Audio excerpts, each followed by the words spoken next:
For each individual query, I can see each week what was the Amazon's measured search volume on that specific term. Very nice.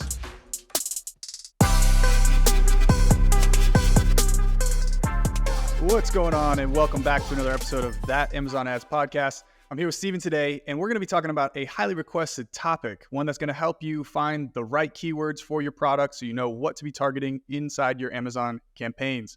So we're going to be giving you all of our methods that we use to find new keywords. There's a ton of different ways you can go about it to figure out where your product should be showing up. But we're going to be digging into all of those different methods. And Steven, I'm excited for this one. We got a request from somebody internally trying to get us to teach them how we do this. So hopefully they are watching and tuning in. That's right. So let's dive in. All right, Andrew, we've got two primary ways to perform keyword research. There is using first-party data as well as third-party data, where first-party data means using Amazon's specific data directly from the giant and the king of e-commerce themselves, Amazon. And then third-party is going with other tools, other keyword research tools, such as Helium 10, Data Dive. There's a whole bunch of them. And I would say the primary difference between these two methods is with first-party data, you're going straight to the source. So you're going to be getting the most accurate information and the most relevant and up-to-date. When you go with third-party tools, a lot of the times they're depending on first-party data, but they're also trying to extrapolate some of that out, draw out some assumptions, I guess, from what they're getting from Amazon. And those third-party tools can be a lot more convenient, but perhaps not as reliable. So you are not going to have as much confidence on those third-party tools, but certainly helpful, certainly convenient.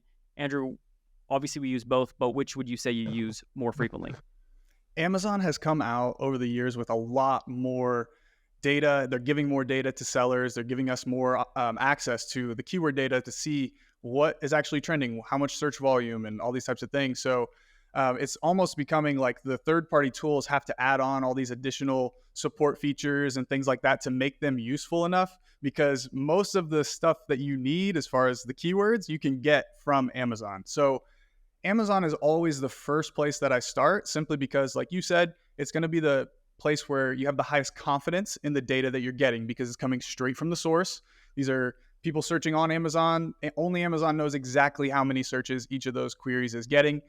Whether they're giving us the perfect numbers or not doesn't really matter. We're getting it from them, and they're giving us like a good gauge of where we should be focusing our attention. So I always lean on first-party sources, trying to go to Amazon or even my own ad data first as kind of a starting point, just because that's going to be much more closely aligned to the products that I'm selling, my category, my brand, as opposed to the third parties, which are more aggregated. They're not going to be able to tell you a lot more specifically like how your product is doing on this keyword. It's just going to be able to tell you like this is potentially relevant or closely relevant or not relevant at all to your keyword or to your product. So first-party sources is always the way to go for me.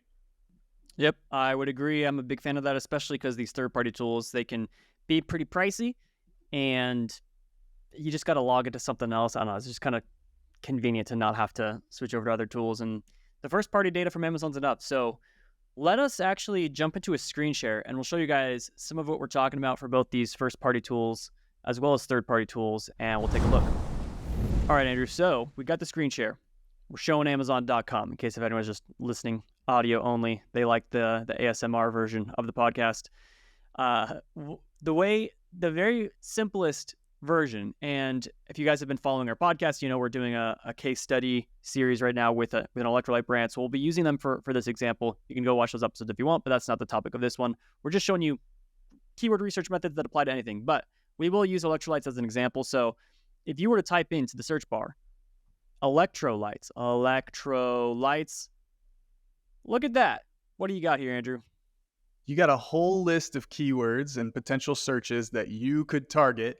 And one of the best parts about this is coming directly from Amazon. Now, do you think, Steven, that they're going to put a bunch of searches and potential recommendations up there that nobody's really going to be looking for when they start typing in? Like I don't think that, no. I don't think so.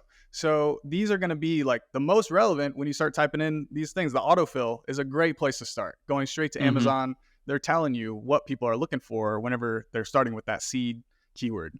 And not only that, but Amazon's auto fill, auto suggestions, whatever you want to call it, actually changes and shapes the actual search term. So there was, let's just say hypothetically, it wasn't this brand, but it was another brand I was working with before, where the short tail, like just electrolytes, used to be like the number one first recommended term on Amazon, and we had all these single keyword campaigns going for the super short tail keyword. But then Amazon changed it so that if someone started typing in there you go, right there, electrolytes powder is actually recommended before electrolytes. So Amazon will periodically update their the suggested searches for customers, which maybe previously electrolytes was the number one search term of all time. But then as more people started searching for powder, Amazon made that the number one recommended item. And then because it's the number one recommended item, people just hit the down arrow key and hit enter. And so many people do that now electrolytes powder is astronomically outranking electrolytes shorter version. So we're seeing that longer tail keywords sometimes start getting more volume than the shorter tail keywords if Amazon is indeed recommending those longer tail keywords. But yeah, I mean, right here, these are going to be, and if you type in electrolytes powder, this whole list right here, because Amazon's suggesting these, you can bet that there's good search volume on them for those two reasons. Number one, they got this list based on historical search volume. And number two, people are coming in, clicking packets, no sugar, whatever, and that's driving additional search volume to these keywords. So those are all going to be great areas to pull from. Yeah, absolutely. Definitely important to make sure you keep an eye on those shifting trends and shifting recommendations that'll drastically fluctuate the volumes on those keywords for sure. Seen that a lot. Now, when it comes to actually tracking and measuring some of the volumes, we can talk about brand analytics and using that. Actually, maybe let's wait for just a second. One more thing. My bad. One more thing. One more thing. That was my bad. On this topic. So not only can you find the keywords on Amazon specifically, but you can target more than just keywords. You can target products as well. So utilizing Amazon's search result page is another place to start harvesting potential targets. You've got a ton of ASINs right here that are competing or competitors for this term that we could throw into some product targeting campaigns and potentially get some more visibility on. So you can use the Amazon search bar to find keywords or competitor targets and just use those searches. I mean, I think as you're going through, let's click on one of these, right? Let's go cost liquid IV $1. Actually, it's probably $3 the CPC. And now what are you looking for, Andrew? All right, yeah. So Steven, you're on this detail page now. If you scroll down, you'll start to see some potential ad placements down there where we could, throw this ASIN in there, and we can start winning some placements on their detail page and piggybacking off their listings a little bit. True. Now, another thing that you have to be mindful of is just how competitive you're going to be against this product. And we can maybe dive into that a little bit. But whenever I'm going through the searches, I'm not just picking every single ASIN that's on the keyword that I think is relevant to my product. I'm looking for strategic competitive advantages. And so I'm looking for a higher price point than me, or lower reviews than me, or a higher rank than I am, or a lower rank than I am. And just looking for where I can actually compete, because I'm not just trying to go after competitors where they're dominating the market and I'm just wasting money by trying to deliver on their pages. So you got to keep those things in mind and not just copy paste every single ASIN and throw it into your campaign expecting it to work really well. Yep, absolutely. And I think, correct me if I'm wrong, Andrew, but I think earlier you were also trying to mention, I might have misunderstood, but when you type in anything to the search bar, everything that shows up on the search engine results page, these are all like product targets that you can target, right? Because when we're talking about keyword research, it's also ASIN targets that we're trying to go after both. So what you can do, I mean, it's a very slow method, but certainly if you're, if you have a smaller catalog, and if you're not trying to bulk launch, 2,000 SKUs like we are for another brand, then you can certainly just come through here. You can open up all these product listings on new tabs, and you come up here, and then up in the URL, you grab the ASIN for this one. You can add that to your product targeting campaign, go to the next one, boom, grab that ASIN, next one, grab that ASIN, you work your way through it, grabbing all these ASINs, adding those to your campaigns. So that's method number one, is just use the search bar on Amazon. Pretty straightforward, I think, and you can get a lot of good keywords and product targets that way. Yep, definitely. All right, let's jump into some more on the back end of Amazon, go into Seller Central, and let's look at the brand analytics tab. Got it. All right, so within brand analytics, you're going to have a couple different things you can look at. You can look at the search query performance report, or the other one I like to look at is the top search terms. Whether you're on seller or vendor, the languaging might be a little bit different. I'm not sure. Vendor Central, they call it just search terms or top search terms or something. Yeah, something like that. Yeah. So, I guess it's the same. So those are the two within brand analytics where you're essentially going to get data that's associated specifically with your account, with your brand, and Amazon's scraping your product data and giving you recommended search terms based on what they think your product is relevant to, the searches that your product's relevant to. And so you have the ability to filter by different time dimensions, different ranges of time, dates and months and all that type of stuff. So you can see how things are trending over time for certain search terms. So like Steven was saying, as those volumes shift, you'll be able to find that and see that within these two dashboards, whether it be search query performance or search frequency rank. So you can see, or top search terms. I jumped ahead of myself. Yeah. In top search terms, they're not ranking the search terms by volume. They're ranking them on a 1 to a million scale, where 1 is the most frequently searched term and a million is the least searched term. And so, sorry, I think you misspoke there, and I'm going to jump in just to avoid any confusion. They are ranking them by volume. I think what you meant is it's not showing you the actual search volume. Yeah. Yes. It doesn't show volume. It's still based on the volume. The ranking is based on the volume. So, like I said, the number 1 ranked term is going to be the most searched term on Amazon, whereas the lowest is not. So, yeah, thank you for that clarification. Andrew, yes. What do you think is the number 1 most searched term on all of Amazon in June of 2024?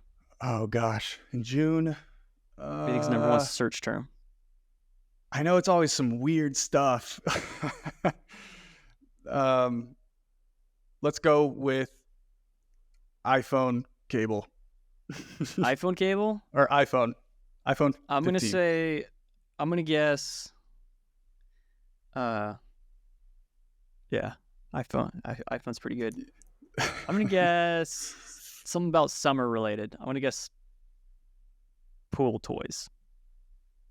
And the answer is The Boys. Dang it. How would we have known Father's that? Day gifts, Stanley. Well, I guess, I don't know, the TV show, I guess, had new season come out or something. Cool. Anyways, so this is, everybody should have access to this in brand analytics under search analytics. There's top search terms. This is a really good resource for vendors. Now, the ranking here, it shows you the most search volume on Amazon. You can do it by certain year, month. You can look at weekly, daily, whatever, all that's available for you. The thing is that it will not show you specific to yourself what were like the most relevant terms to you with good volume, but it's just like really interesting stuff that you can see in here. Like pool was 18. I was close. And then where's iPhone? I think I beat you because iPhone cables aren't on here. So I think I win. Second place. So the what you can do is you can refine it by the search term. So you can type in electrolyte. The important thing to keep in mind, though, is that for whatever reason, Amazon's phrase match system here is much more accurate than they give us in our keyword targeting strategies, where if I type in electrolyte, it will not include the plural versions of electrolytes. So you want to be mindful of different phrases in plurals and singulars that you're filtering by to get an accurate representation of everything. So you can see here, Relight electrolyte mix was the 5,653rd most frequently searched term on all of Amazon in June of 2024. But if I add a S there to make this now plural, electrolytes, we will then see that element electrolytes was the 313th most frequently searched term on Amazon, followed by electrolytes powder as the 810th most frequently searched term. And then here you see electrolytes. Hey, this is such a great example. I'm so glad this came up. Electrolyte short tail is 1513, 1,513th most frequently searched. So you see, electrolytes previously might have been the most frequently searched term just because it was so short. It was the fastest thing to type in.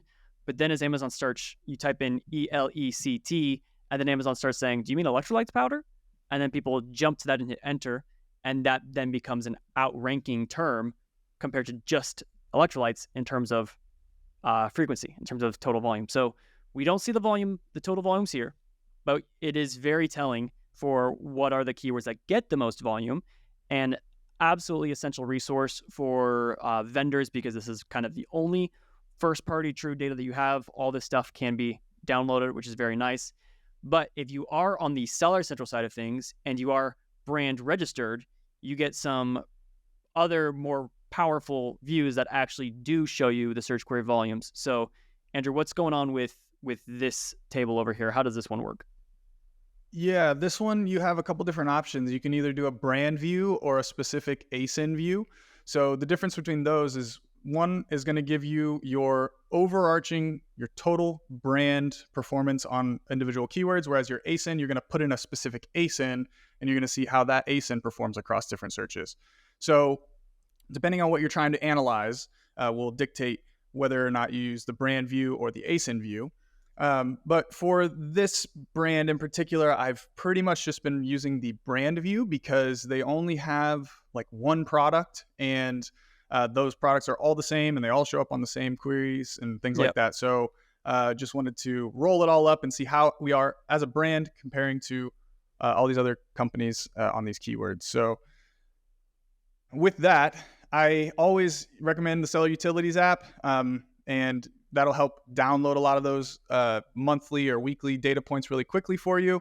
So that way you can pivot it all out and see how you're trending and all that type of stuff. But yeah, that's the main value add, is just being able to see over time your impression share, your click share, your add to cart share, and your purchase share on individual keywords. So you can see how you are stacking up against some of the top competitors in terms of the purchase share you're able to capture on individual terms. Yeah. So all these sheets, likewise, you can download these. When Andrew said the Seller Utilities app, I think if you just Google it, you'll find it. It's a Chrome plugin that will allow you to generate you can rather than having to go back and select 1 month at a time or 1 week at a time, it can select a whole range and download all of them for you, which can be very convenient. And then also something that's very unique to this and is extremely helpful is Amazon assigns a search query score, which if you click that question mark in a new tab, it explains here. The search query score is the rank of each query from top performance to bottom performance. We share the top 1,000 ranked queries at this point. Actually, maybe that wasn't a very helpful definition. What it basically means is it's a combination of how relevant is this keyword to your brand, and also how much volume does it get.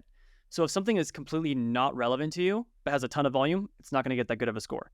If something's extremely relevant but doesn't have a ton of volume, it's not going to get a very good score. So you can see the top 3 are going to be the competitor's brand, because this competitor LMNT has so many searches.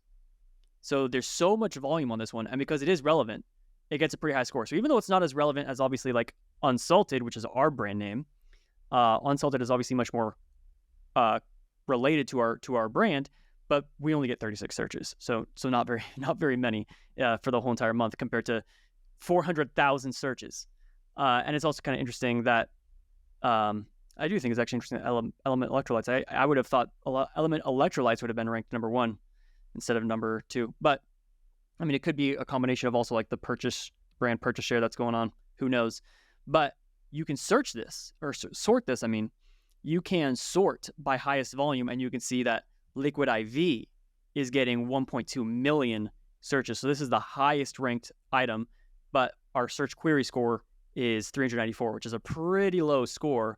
The reason most likely being just that Liquid IV, like we just don't have the, Element, I'm pretty sure is like a sugar-free electrolyte thing. Liquid IV is a sugar-packed, like just completely filled with sugar, electrolyte powder mix. So that's probably why we're Element is a higher like relevancy to our products. We're sugar-free, and that's why on Liquid IV, if anyone's searching for Liquid IV, they're likely not going to go with the more expensive, healthier option that we are selling, and we have like 0% brand share on all these things.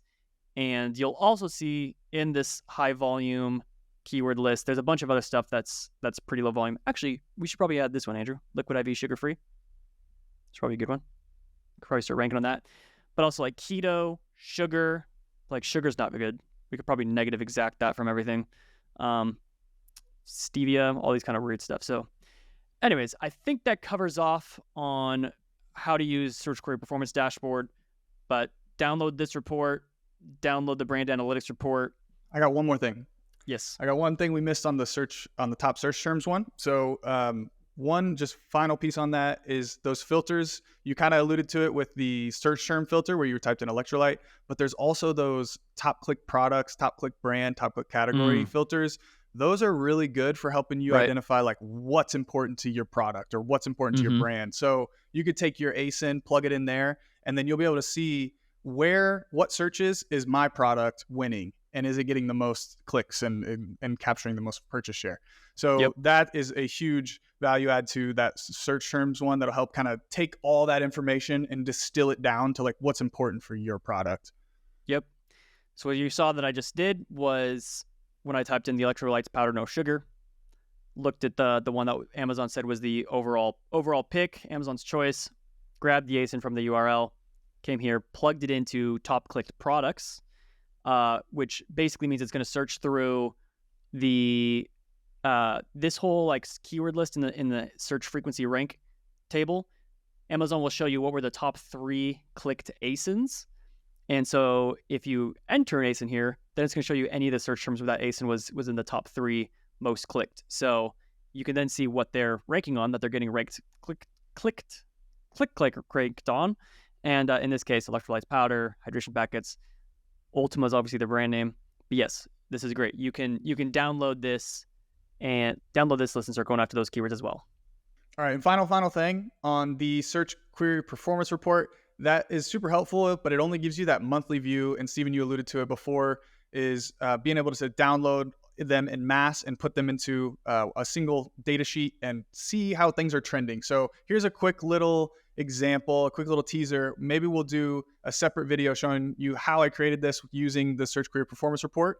But Stephen, if you'll go back to that only if we get 1,000 comments. Oh, only 1,000. Yeah, so 1,000 comments, 1,000 likes. How about that? 1,000 likes. Well, that last video we did was like 300 or something. So yeah, we're getting break close. 1,000 likes. We do this. Like, subscribe. You get this video. Keep going. Yeah. So on that, there we go. So what I did here was I essentially took weekly data, downloaded weekly data sheets from that search query performance report, pulled them all together, and then pivoted it out to where I can now see for each individual query, I can see each week what was the Amazon's measured search volume on that specific term. Very nice. And so I added a little bit of conditional formatting here just to make it easier to see like where that volume is picking up. And it looks like, a week ago, Prime Day, we saw a big influx of volume right there.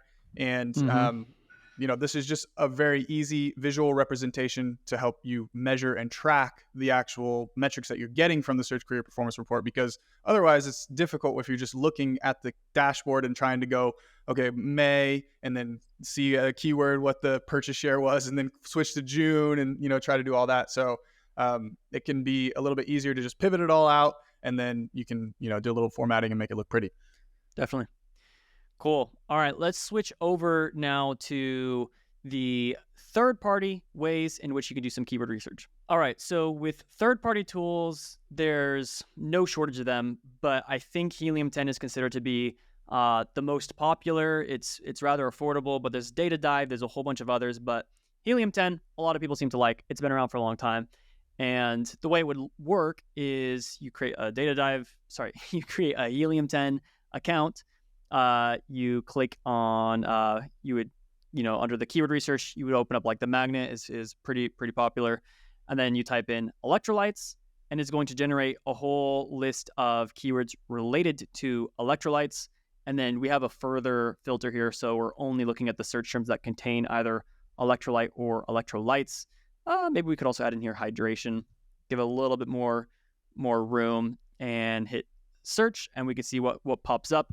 Right now we're sorted by search volume. So we can see there's obviously element electrolytes, electrolytes powder, electrolytes, Ultima electrolytes. You can see all this stuff aligns pretty closely with what was going on in Amazon's, that's still there, with what Amazon had going on in terms of their search frequency rank. So you're going to get pretty similar results, but you could download all of this, just more data at your fingertips. But like I said, like we've said, this is mostly just coming from Amazon's data. So you have that available for you. But I will say, actually, I'm gonna wrap this up, Andrew, unless if you had anything else to add about Helium 10.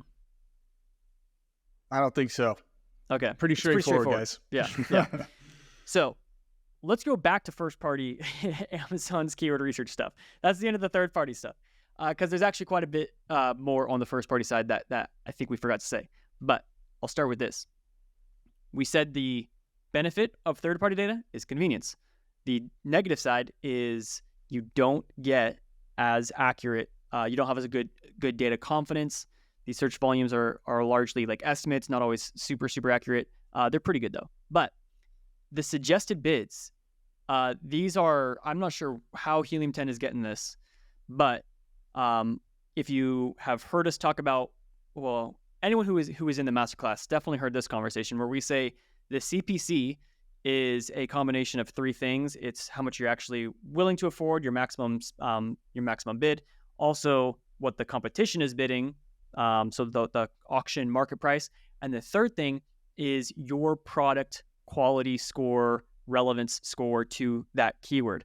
And as we were preparing for this episode, I told Andrew, I said, I guarantee you, I promise you that Element is not a suggested bid of $2 to $3.45. I promise you that it's not. And like electrolytes, this one, electrolytes, is probably down there. But to go after a competitor's brand name, Amazon's always going to charge you a higher CPC because of you're not that brand. And for your own brand keywords, you're always going to have a cheaper CPC, meaning your competition will have to pay more to bid on your keywords, and you're going to have to pay more to bid on their keywords. So we, just to prove it, we added these keywords. We added Element electrolytes as well as electrolyte powder. And we didn't add electrolytes in there, but we probably could have had, is it suggested? No. But anyways, you can see for our own brand, we have to pay about $1. To go after Element, these bids get as high as $9, with the middle of the range being $7. So compared to what Magnet was saying, what Helium 10 was saying, Magnet's just like, oh yeah, all these things, $2, $3. They're doing their best to estimate it, but we just know, because we know how Amazon works, that if you're going after a competitor's brand, Amazon knows this is a competitor's brand, they're going to charge you a much higher premium to go after that. For your own brand, you're going to get a discount, so you can get a much lower CPC. And then if you're going after non-brand, kind of generic keywords such as electrolytes powder, you'll be you won't have as much of a premium discount coming into effect there. You'll be a little bit closer to actual market price for those CPCs. Of course, the better conversion rates you have, the better SEO that you have, that can help provide a little bit of a discount with higher quality. So that can help pull that all down. And then the final thing here, and I know I'm talking a lot, it's because I'm trying to wrap up this episode and get through everything, but we forgot to mention before that this keyword targeting list, this is a great resource as well for coming through, and you can just add a bunch of stuff that's relevant in here, and you can sort these by orders, clicks. I don't really know if that makes too much of a difference, but let's go with the stuff that's getting the most orders nowadays. And you can just come through and you can just add anything that's relevant, and competitive CPCs.